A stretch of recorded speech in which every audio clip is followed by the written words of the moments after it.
संपूर्ण जग ऋषी कपूर यांना प्रेमाने चिंटूजी म्हणून ओळखत असे. पण तुम्हाला माहिती आहे का, खुद्द ऋषी कपूर यांना त्यांचं हे टोपण नाव अजिबात आवडत नव्हते. त्यांनी एकदा सोशल मीडियावर व्यक्त केले होते की पालकांनी आपल्या मुलांचे असे टोपण नाव कधीही ठेवू नये. या नावामुळे ते थोडे त्रस्त असायचे. तरीही 2009 मध्ये त्यांनी चिंटूजी नावाच्या एका चित्रपटात काम केले, जो त्यांच्या याच प्रतिभेवर आधारित होता. ऋषी कपूर यांच्यावर चित्रित झालेली बहुतांश गाणी एव्हरग्रीन ठरली.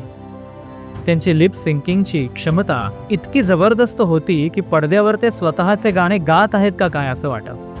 मात्र गंमत म्हणजे ज्या गाण्यांनी चाहत्यांना वेड लावले त्यातील अनेक गाणी ऋषीजींना वैयक्तिकरित्या फारशी आवडलीच नाही. प्रेक्षकांच्या पसंतीची गाणी आणि त्यांची स्वतःची आवड यात मोठी तफावत होती. शाहरुख खानला सुपरस्टार बनण्यात दिवाना या चित्रपटाचा फार मोठा वाटा. या चित्रपटातील शाहरुखची नकारात्मक छटा असलेली भूमिका सुरुवातीला ऋषी कपूर यांना ऑफर करण्यात आली होती. मात्र त्याचवेळी ऋषीजींना कोणतीही नकारात्मक भूमिका करायची नव्हती, त्यामुळे त्यांनी ती नाकारली. परिणामी ती भूमिका शाहरुख खानकडे गेली आणि ऋषी कपूर त्यांनी या चित्रपटात मुख्य नायकाची भूमिका साकारली. ऋषी कपूर जरी आज आपल्यात नसले तरी त्यांचे चित्रपट, त्यांचे किस्से, त्यांचा तो हसरा चेहरा कायम आपल्या आठवणीत राहील. चॉकलेट बॉय ते एक प्रगल्भ अभिनेता असा त्यांचा प्रवास खरोखरच प्रेरणादायी आहे.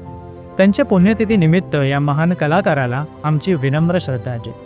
नाट्यविश्वास पुणेच्या पुढील अपडेट जाणून घेण्यासाठी आमच्या चॅनलला सबस्क्राईब करा व बेल आयकॉन प्रेस करायला अजिबात विसरू नका. धन्यवाद.